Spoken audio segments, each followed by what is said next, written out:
Restoration of Erathia, Armageddon's Blade, Shadow of Death, Heroes Chronicles. Long ago, the 4 campaigns lived together in harmony, but everything changed when Ubisoft attacked. Only David Mullich, Heroes 3 development team project manager, could stop them. But when the world needed him most, 3DO filed for bankruptcy. 20 years passed, and Heroes 3 fans and I discovered the new expansion, a fan-made project named Horn of the Abyss. And although their new faction Cove is great, they still have a lot to do before they're ready to release the factory faction. But I believe Horn of the Abyss has saved Heroes 3. Alright, before we get into the tier list, I'll do you one favor. If you want to play through the campaigns yourself spoiler free, this is what you got to do. Get Heroes of Might and Magic 3 from GOG.com and not from Steam. Then go to hota.acidcave.net/download.html. Yeah, I know how this sounds, but this is the official address. I'll need you to open the vault. Okay. Then put 2 and 2 together, and now you can play through the hota campaigns for yourself. Simple as that. We're gonna be installing it. Hello? Oh.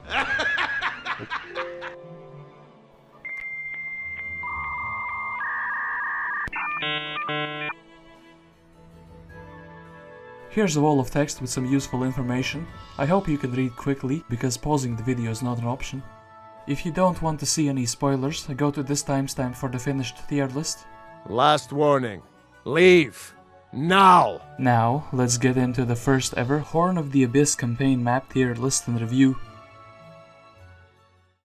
The Horn of the Abyss campaign features 3 different custom scenarios. Yep, just 3. What you see is what you get, since nothing else gets unlocked when you finish these 3. It's just over, done with, finito. These 3 scenarios have a grand total of 13 maps. The first campaign, Under the Jolly Roger, features 3 maps: Pirates and Poems, Master of the Island, and Devil Sunrise. The second campaign, Terror of the Seas, features 6 maps: Prisoner of Doom, Evenmorn, The Shores of Hell, The Freedom of the Nyx, In the Search of the Horn, and Treachery. The third campaign, Horn of the Abyss, features 4 maps: Frontier, Heart of Water, Horn of the Abyss, and All Hands on Board. None of the hota cutscenes are voice acted in English, so you're not missing out on any epic narration.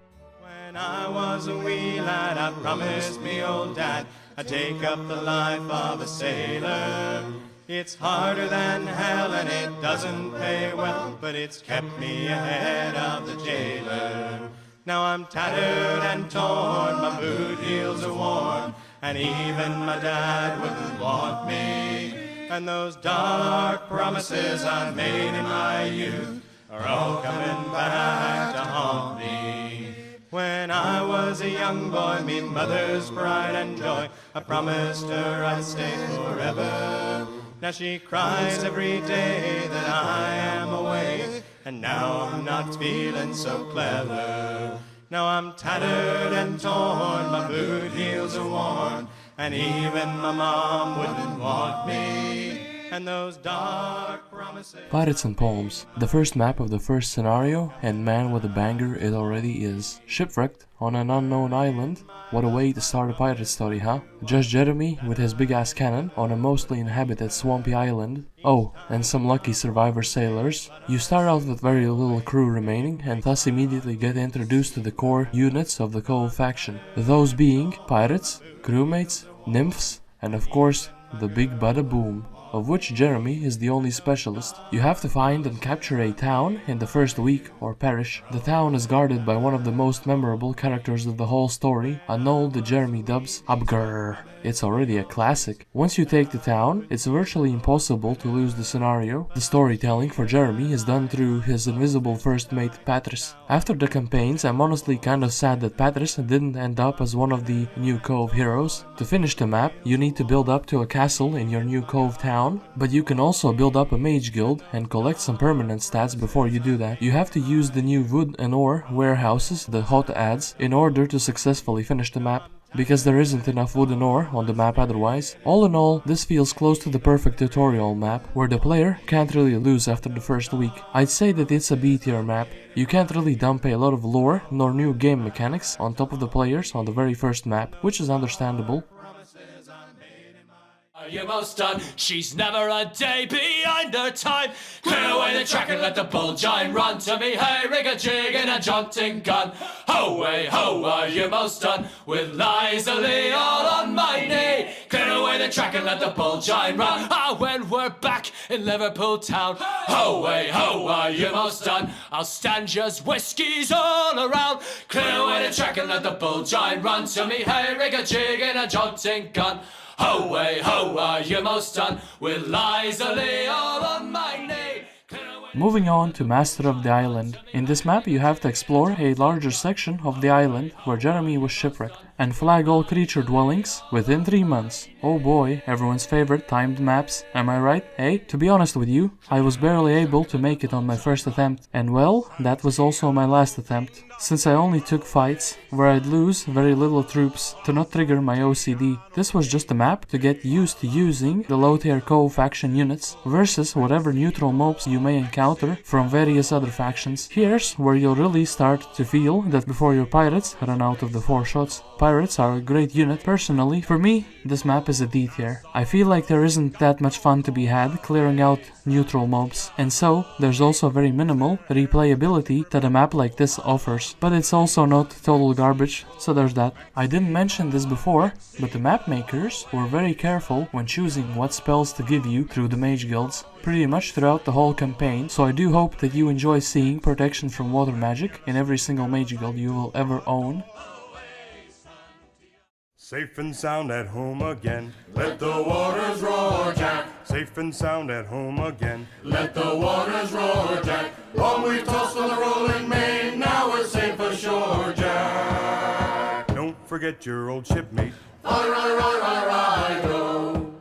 Since we've sailed from Plymouth Sound, 4 years gone or nigh, Jack. were there ever chummies now? Such as you and I, Jack. Long we've tossed on the rolling main, now we're safe ashore, Jack. Don't forget your old shipmate. Fi-ri-ri-ri-ri-do.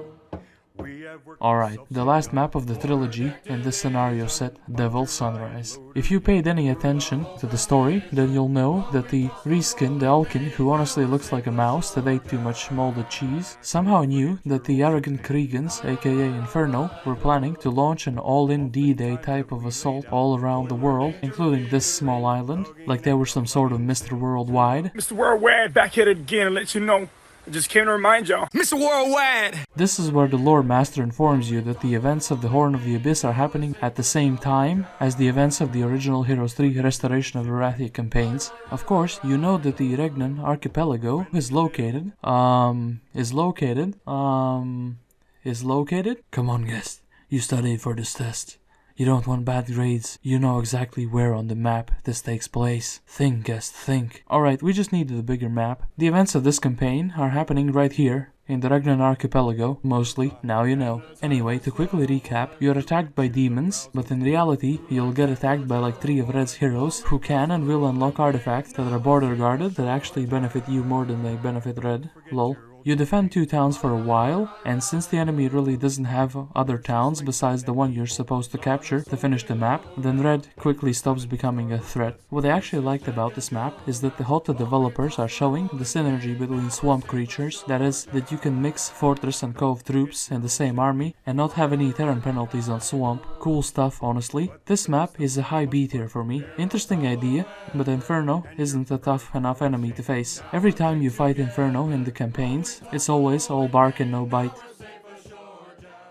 Oh hail her, our gallant captain cried. Blow high, blow low, and so sailed we. Are you a man of war or a privateer, cried he, sailing down along the coast of high Barbary? Oh, I am not a man of war nor privateer, cried he. Blow high, blow low, and so sail we. But I'm a salt sea pirate, all a searching for my fee, sailing down along the coast coast of High Barbary. For broadside, a long time we lay. Blow high, blow low, and so sailed we, until at last our frigate shot the pirate's mast away. Sailing down along the coast of High Barbary. For quarter, the saucy pirates cried. Blow high, blow low. Anyway, the scenario ends with Jeremy realizing that, you know what, let me just sail away from this lame AF island, and so he does. And that wraps up the first scenario.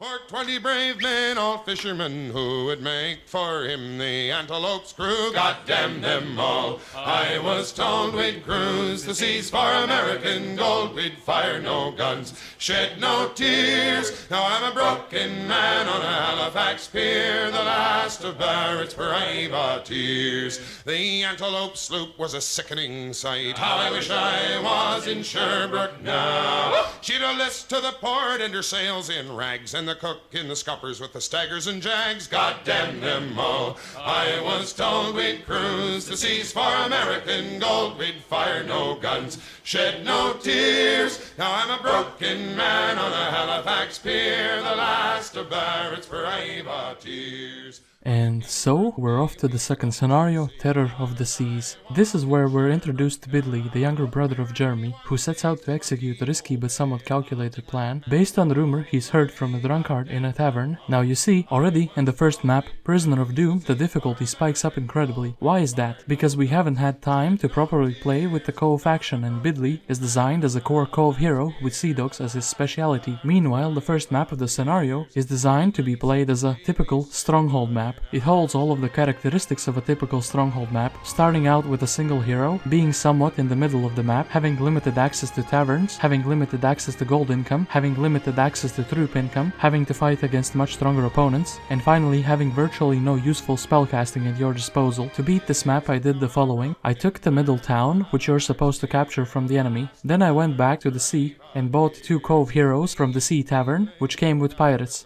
I used them to pick up flotsam and other treasures in the sea and on the islands. I upgraded the pirates to Sea Dogs and I landed on the shoreside Stronghold Castle. Then I bought additional heroes, scouted with them and maxed out logistics on Bidley. I just ran a bunch of circles around their strongest heroes until I was finally able to face them. Once you take all the towns in the map and eliminate all the enemy heroes, it becomes a waiting game because, surprise surprise, like a real Stronghold scenario, you also have the standard final battle where the opponent has a red orb to prevent all spellcasting. What a classic. I had to wait an additional 2 to 3 months outside his crib to mass up on troops to be able to win the final fight. And when I said wait, I actually meant I had to use 2 other heroes to deliver the troops to the hill fort. Also, there was some funky dialogue about Kilgore participating in the Festival of Life, but the dude just popped up in my tavern, so I had to buy him for the lols. So for me personally, this has to be a D tier map. A challenging map on its own, yes, but not really a good introduction to Bidley as a hero. A map like this should probably not be the starting point of the scenario. The final part of the map really soured it for me. I had to constantly micromanage 2 heroes to deliver troops to Bidley,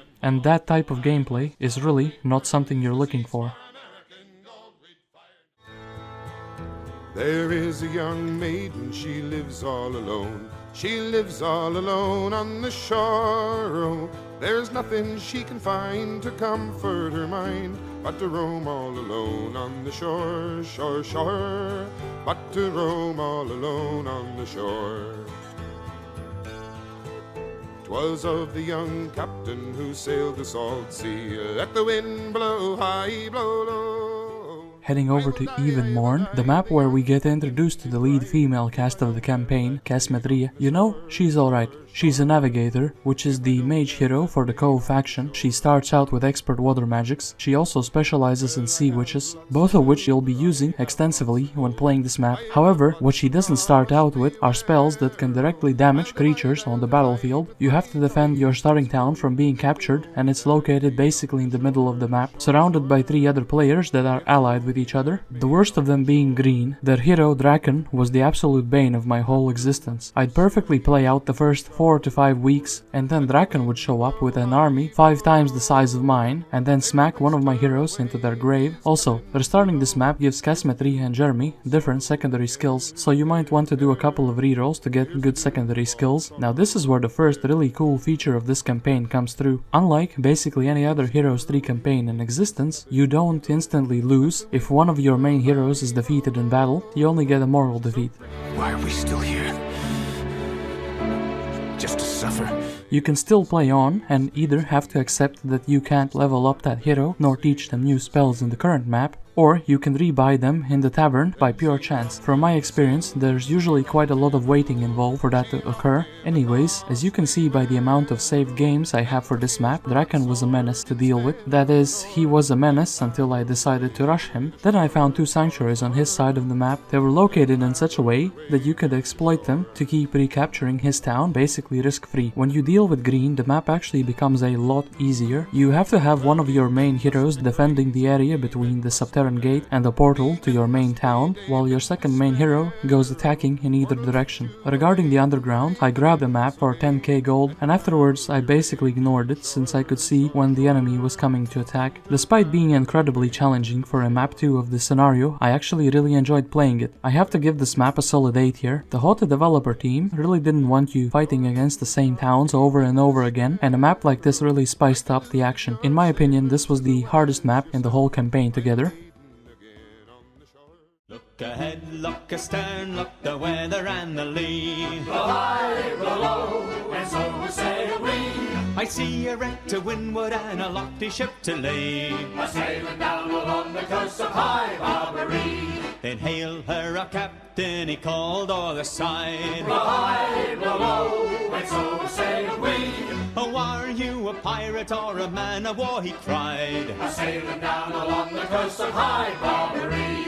Oh, are you a pirate or man of war, cried we. Blow high, blow low. Shores of Hell, the first L-side map of the campaign, so Jeremy and his hot GF Kasmetria meet up with his younger brother Bidley. Then Bidley proceeds to tell them that instead of minding his own business, he freed his arch-nemesis from the prisons in Krevlod, and in return he was told the location of an ancient powerful artifact known as the Horn of the Abyss. They could just go after it, but why do that if you can first do what pirates do best, plunder some booty? While Jeremy is surely thinking of plundering Kasmetria's booty, Bidley is thinking of plundering the booty of unexpected demons, because surely Hellspawn need to be rich. I mean, just look at all that heat their deity of fire is packing. Bitches ain't shit but hoes and tricks. This map is actually great. Besides the one scam flavor text that tells you of an amazing castle to the south that's actually a totally useless town, you get to experience a truly epic water map with tons of water objectives, and having navigation here really feels rewarding. There's also a witch hut with navigation on one of your starting islands, so all of your secondary heroes can also be useful. Now of course, the Inferno have way more towns than you do, so it's favorable to base trade with them, and then just camp on their mega island, massing demons, while they instead try to mass pirates at a much slower pace. It's quite strange, I know, but that's how it works. To win the scenario, you need to assemble a new combination artifact, the cornucopia. Oh, and you also need to save Tark, who is a unique campaign hero specializing in Nyx, the tier 6 creatures of Cove. This map really trolled me. I thought I messed something up because I couldn't access the underground section on the enemy island. To me, it looked like it's blocked off, and then it actually wasn't. But then the last artifact you need for cornucopia also wasn't hiding there. Turns out that I had missed a witch hut on one of the small islands. I really wish that these key islands were better indicated. Despite the little road bumps I had with this map, I'd rate this map as a high A tier. It was a proper pirate map, a lot of sailing, a lot of exploration, good stuff all around. At first the map design did confuse me a little bit, but honestly it's not bad at all. Good job with this map, developers, I really like it. What do you want, lizard?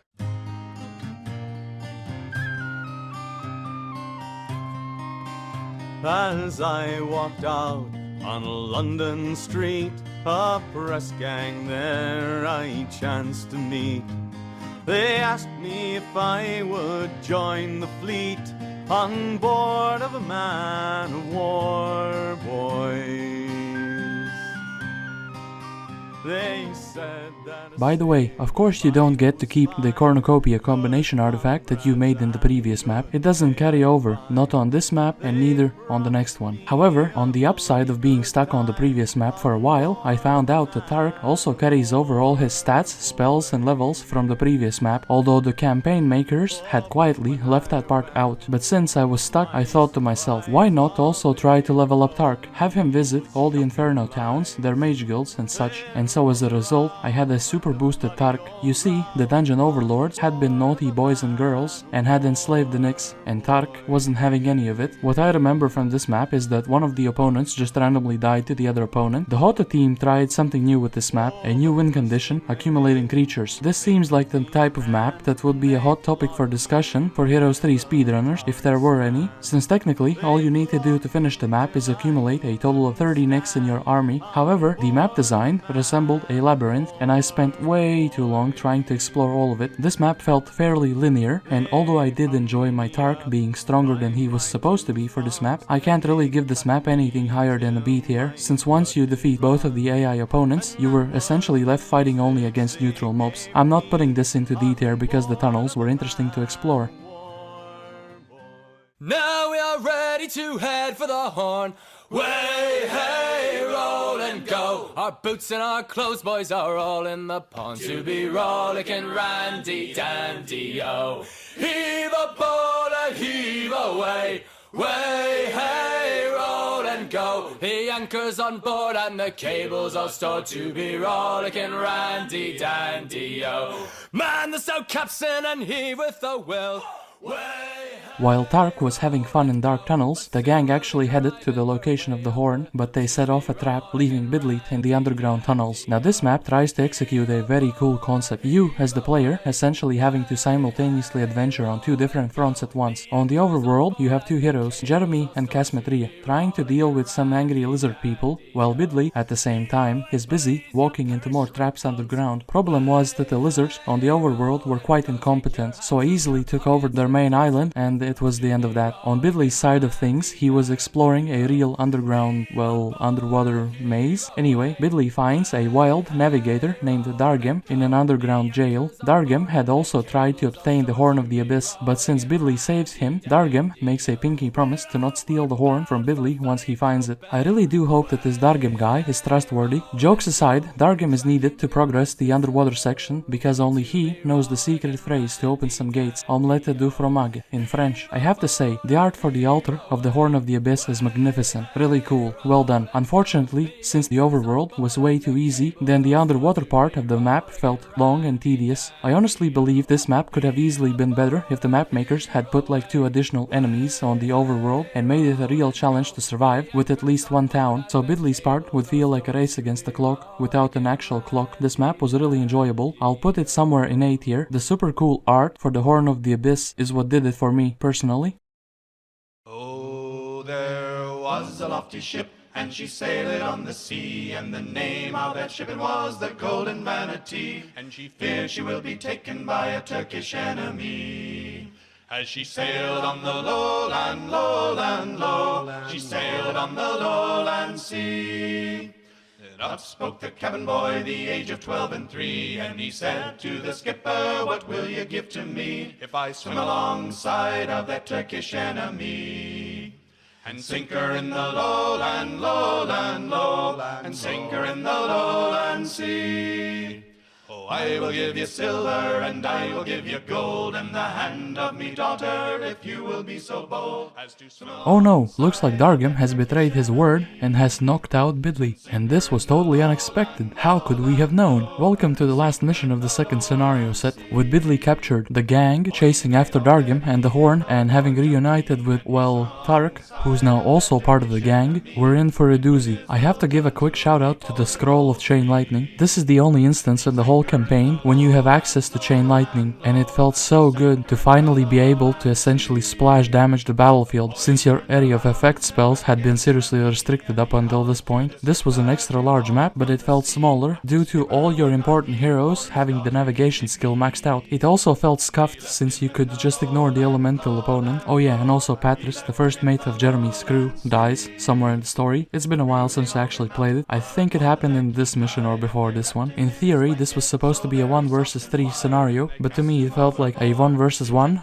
against the lizards, followed by another 1 versus 1 against Dargrim's Cove. And honestly, how did I beat the final battle here? I'll be right back. Okay, anyways, I remembered that spawning in over 200 fish in a single stack was quite a good strategy for winning. So overall, this map feels like it belongs somewhere between A and B tier. I mean, it was a pirate adventure, sailing from island to island with plenty of fights happening in the water. Fine, you go into A tier. Since you can't normally get this type of gameplay from regular Heroes 3, it was enough to feel fresh. Then she robbed him a silver, she robbed him a gold, she robbed him a costly arrow, then took his broadsword instead of an oar, and paddled her way to the shore, shore, shore, and paddled her way to the shore.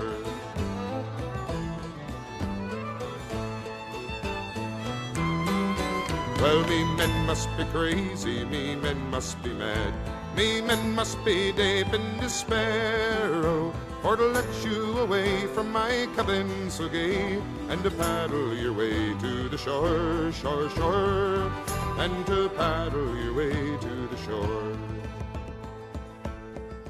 Well, your men was not crazy, your men was not mad, your men was not deep in despair, oh, I deluded your sailors as well as yourself, I'm a maiden again on the shore, shore, shore, I'm a maiden again on the shore. Well, there is a young maiden, she lives all alone, she lives all alone on the shore, oh, there is nothing she can find to comfort. You know what they say about treachery, it better come in doubles, and so Casmetria has betrayed the brothers, and also Tark, since he's part of the gang now too. So she has stolen the highly coveted Horn of the Abyss from Dargrim, who stole it from Bidley first. Pirates stealing stuff, huh? Can you actually believe it? This is only implied in a single cutscene at the very end of the second scenario, and so now we're really supposed to hate the only mage of the group that's been carrying us due to her amazing spellcasting abilities. Anyway, the cutscene implies that the giant explosion also occurs. I sure do hope that Jeremy and Bidley don't have any type of plot armor for this one.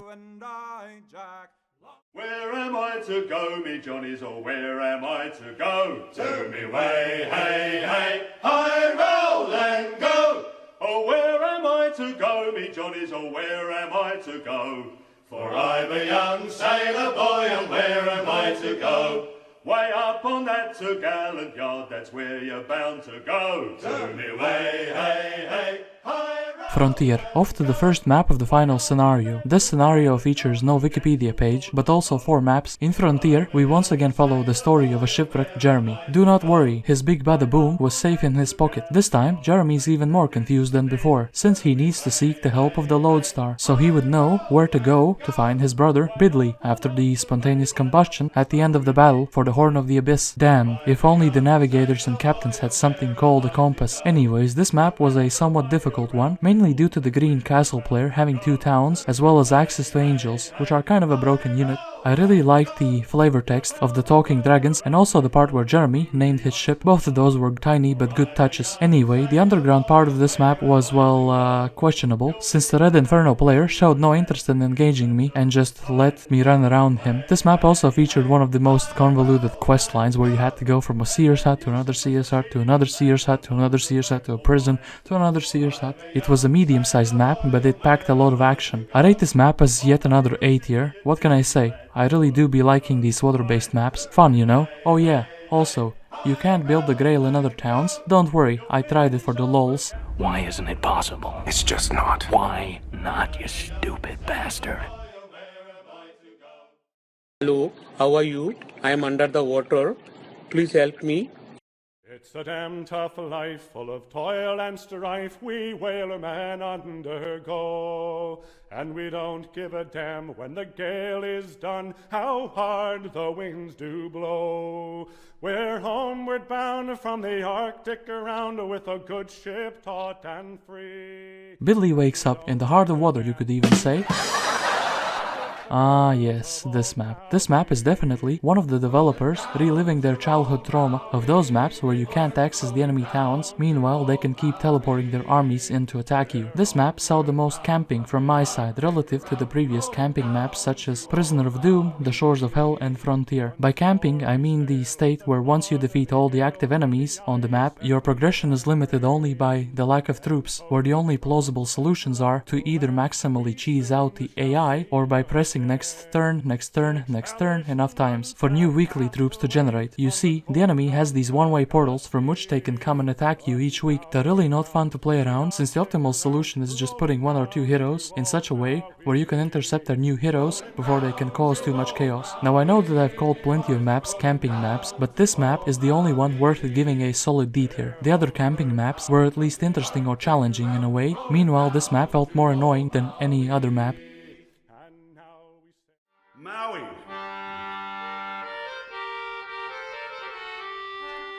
It's a damn tough life, full of toil and strife, we whalermen undergo. And we don't give a damn when the gale is done, how hard the winds do blow. We're homeward bound, 'tis a mighty fine sound on a good ship. Ah yes, it's time to get the Horn of the Abyss for the second time now. You see, while pirates might not be the brightest, they know that using such an OP artifact is a good idea. Meanwhile, Casmetria is basically trying to cause a Ragnarok by doing something to the artifact. Something that takes like 5 or 6 months to achieve. Huh? What's the plan again? How can this ever be a good idea? Now this map features something controversial, a time limit. I know, right? But what's actually amazing about the time limit is that the map makers never state the deadline, so unless you fail the map by running out of time, it's a surprise. Because of this, the map is full of suspense on the first playthrough. Now this map has to be an S tier map for me. Thinking now in retrospect, I do really like it. Your heroes start out split from one another. There is a single but really strong enemy, which are from the same faction as you are. You're fighting against an unknown time limit, and you can kind of suspect that the next map might be the final map of the whole campaign. There are plenty of stat boosting objects, but can you take them and still get to Casmetria in time? The final battle was kind of easy, but that's not exactly what the map is all about. I suppose the map makers let you get a taste of what it's like to fight against a hero wielding the Horn of the Abyss. Our captain being a valiant man, and a well-bespoken man was he. Let it never be said we died like dogs, for we shall fight most manfully. Go up aloft, you cabin boy. Alright, all hands on board. So you've been adventuring for the past 12 maps, trying to get to the Horn of the Abyss, and it's finally yours, well, for the second time now. But for the first time, you actually get to play with it. You've meticulously leveled up your heroes, taught them spells, and have gotten to know their backstories, including Casmetria. And now, you must take on the final map of the whole campaign. And boy oh boy, what an epic final map it really is. A 1 vs 4 gaming experience against some of the strongest towns in the whole game. Well, actually, it's a 1 vs 2 more, but still, you start out at the very middle of the map, so it's basically a 1 vs 4 for you. In the briefing, you are informed that the elemental lords and the wizards are working together, as well as the pirates, I mean the other pirates, that aren't your guys, are working together with the dungeon overlords to seize the powerful artifact. This map is a challenging 1 vs 4 experience, unless you do the smart thing, like I did, and just sail south to the frozen snowy islands, in hopes that there's at least a single control spell hidden down there, and yes there is, town portal baby. In that case, you can just sit on the tower towns for quite a while, and then when you're ready, send out an attack with one of your non-bidly heroes to the other players. This map has everything. The satisfaction of finally being able to get some of the strongest spells in the game, amazing heroes, an epic powerful artifact in your arsenal, multiple really strong enemies, huge unit counts and armies across the board, some decent water adventuring as well. So this map definitely goes straight into S tier and takes the crown as the best map of the whole campaign, and it was totally worth to play through all the other maps just to reach this one.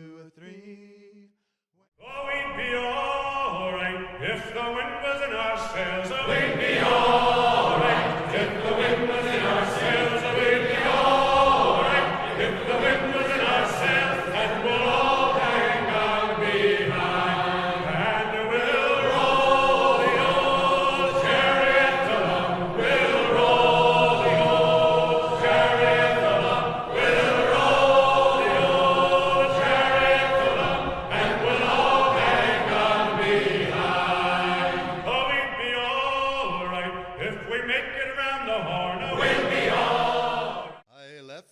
So this is how the tier list looks like at the very end. Alright, all in all, I know that there are still a small minority of Hero 3 purists that don't want to mod their game with unofficial expansions, but after playing through the Cove Factions campaign, I have to say that they fit into the game very well, thematically, lore-wise, and also balance-wise. Both their units and heroes are well thought out and fun to play with, without feeling like they're totally overpowered, and definitely not feeling as weak to play as a town, like let's say Inferno.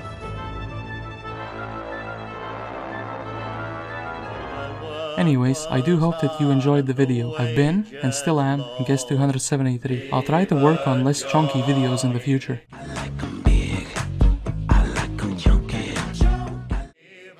Have a wonderful rest of your day, full of might and magic. Time to end this little game. Until next time. P.S. Here are some funny outtakes that I couldn't really find a place for in the video.